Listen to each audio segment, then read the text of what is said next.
नमस्कार भक्तों, आपका ज्ञानकुंज चैनल पर स्वागत है।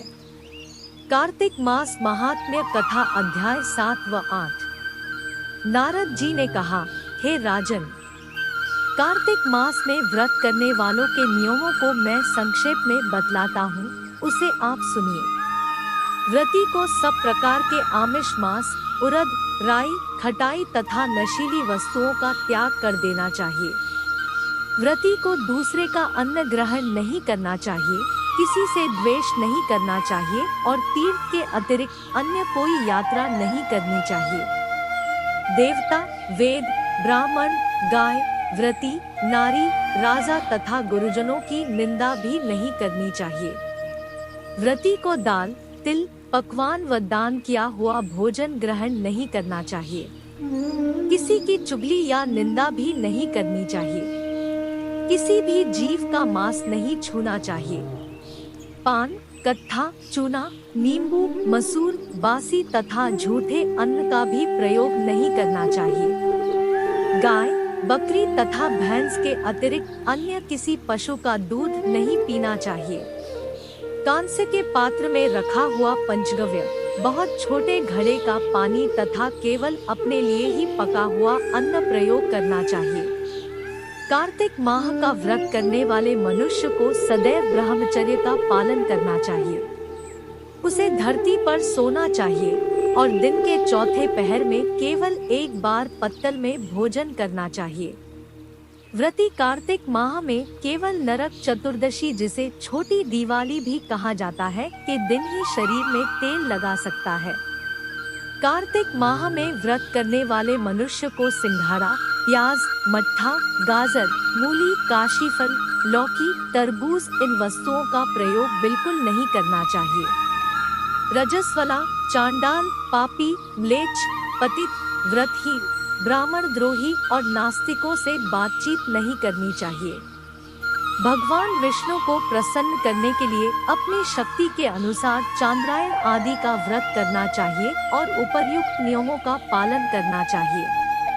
व्रती को प्रतिपदा को कुम्हड़ा, द्वितीया को कटहल, तृतीया को तरुणी स्त्री, चतुर्थी को मूली, पंचमी को बेल, षष्ठी को तरबूज, सप्तमी को आंवला, अष्टमी को नारियल, नवमी को मूली, दशमी को लौकी, एकादशी को परवल, द्वादशी को बेल, त्रयोदशी को मट्ठा, चतुर्दशी को गाजर तथा पूर्णिमा को शाक का प्रयोग नहीं करना चाहिए। रविवार को आंवला का प्रयोग नहीं करना चाहिए। कार्तिक माह में व्रत करने वाला मनुष्य यदि इन शाकों में से किसी शाक का सेवन करना चाहे तो पहले ब्राह्मण को देखकर ग्रहण करे। यही विधान माघ माह के व्रत के लिए भी है। देवोत्थानी एकादशी में पहले कही गई विधि के अनुसार नृत्य, जागर, गायन वादन आदि करना चाहिए। इसको विधि पूर्वक करने वाले मनुष्य को देखकर यमदूत से भाग जाते हैं, जैसे सिंह की गर्जना से हाथी भाग जाते हैं। कार्तिक माह का व्रत सभी व्रतों में श्रेष्ठ है। इसके अतिरिक्त जितने भी व्रतयज्ञ है, वह 1000 की संख्या में किए जाने पर भी इसकी तुलना नहीं कर सकते, क्योंकि यज्ञ करने वाले मनुष्य को सीधा वैकुंठ की प्राप्ति होती है। जिस प्रकार राजा की रक्षा उसके अंगरक्षक करते हैं, उसी प्रकार कार्तिक माह का व्रत करने वाले की रक्षा भगवान विष्णु की आज्ञा से इंद्रादि देवता करते हैं। व्रती मनुष्य जहाँ कहीं भी रहता है, वहीं पर उसकी पूजा होती है, उसका यश फैलता है। उसके निवास स्थान पर भूत, पिशाच आदि कोई भी नहीं रह पाते। विधि पूर्वक कार्तिक माह का व्रत करने वाले मनुष्यों के पुण्यों का वर्णन करने में ब्रह्मा जी भी असमर्थ है। यह व्रत सभी पापों को नष्ट करने वाला, पुत्र पौत्र प्रदान करने वाला और धन धान्य की वृद्धि करने वाला है। धन्यवाद भक्तों। अध्याय 7 समाप्त। जिसकी दया से सरस्वती भाव रही उपजाए। कार्तिक महात्म का सुने 8वां अध्याय। नारद जी बोले, अब मैं कार्तिक व्रत के उद्यापन का वर्णन करता हूँ, जो सब पापों का नाश करने वाला है। व्रत का पालन करने वाला मनुष्य कार्तिक शुक्ला चतुर्दशी को व्रत की पूर्ति और भगवान विष्णु की प्रीति के लिए उद्यापन करे। तुलसी के ऊपर एक सुंदर मंडप बनवावे, उसे केले के खम्भों से संयुक्त करके नाना प्रकार की धातुओं से उसकी विचित्र शोभा बढ़ावे। मंडप के चारों ओर दीपकों की श्रेणी सुंदर ढंग से सजा कर रखे। उस मंडप में सुंदर बंधनवारों से सुशोभित 4 दरवाजे बनावे और उन्हें फूलों से तथा चंवर से सुसज्जित करे। द्वारों पर पृथक पृथक मिट्टी के द्वारपाल बनाकर उनकी पूजा करे। उनके नाम इस प्रकार है: जय, विजय, चंड, प्रचंड, नंद, सुनंद, कुमुद और कुमुदाक्ष। उन्हें चारों दरवाजों पर 2-2 के क्रम से स्थापित कर भक्तिपूर्वक पूजन करे। तुलसी की जड़ के समीप 4 रंगों से सुशोभित सर्वतोभद्र मंडल बनावे और उसके ऊपर पूर्ण पत्र तथा पंचरत्न से संयुक्त कलश की स्थापना करें। कलश के ऊपर शंख, चक्र, गदाधारी भगवान विष्णु का पूजन करें। भक्ति पूर्वक उस तिथि में उपवास करे तथा रात्रि में गीत, वाद्य, कीर्तन आदि मंगलमय आयोजनों के साथ जागरण करे। जो भगवान विष्णु के लिए जागरण करते समय भक्ति पूर्वक भगवत संबंधी पदों का गान करते हैं, वे सैकड़ों जन्मों की पापराशि से मुक्त हो जाते हैं। जो मनुष्य भगवान के निमित्त जागरण करके रात्रि भर भगवान का कीर्तन करते हैं, उनको असंख्य गोदान का फल मिलता है।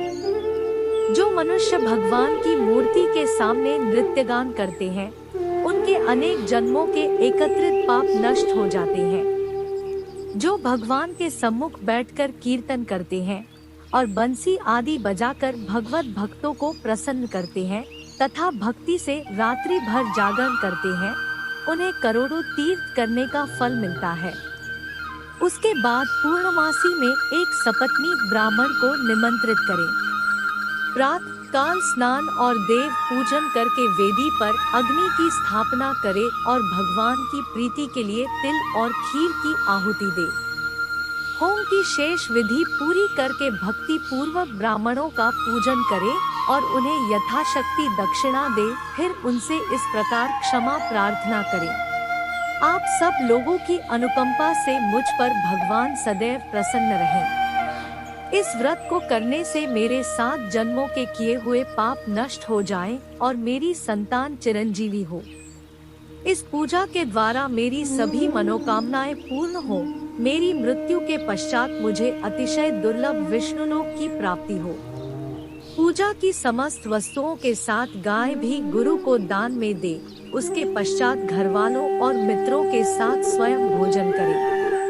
भगवान द्वादशी तिथि को शयन से उठे, त्रयोदशी को देवताओं से मिले और चतुर्दशी को सबने उनका दर्शन एवं पूजन किया। इसलिए उस तिथि में भगवान की पूजा करनी चाहिए। गुरु की आज्ञा से भगवान विष्णु की सुवर्णमयी प्रतिमा का पूजन करें। इस पूर्णिमा को पुष्कर तीर्थ की यात्रा श्रेष्ठ मानी गई है। कार्तिक माह में इस विधि का पालन करना चाहिए। जो इस प्रकार कार्तिक के व्रत का पालन करते हैं, वे धन्य और पूजनीय हैं। उन्हें उत्तम फल की प्राप्ति होती है। जो भगवान विष्णु की भक्ति में तत्पर हो कार्तिक में व्रत का पालन करते हैं, उनके शरीर में स्थित सभी पाप तत्काल नष्ट हो जाते हैं।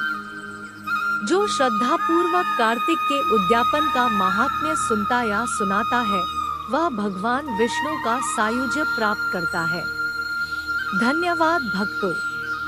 अध्याय 8 समाप्त। आपका दिन मंगलमय हो। भक्तों, चैनल पर नए हैं तो चैनल को सब्सक्राइब अवश्य करें।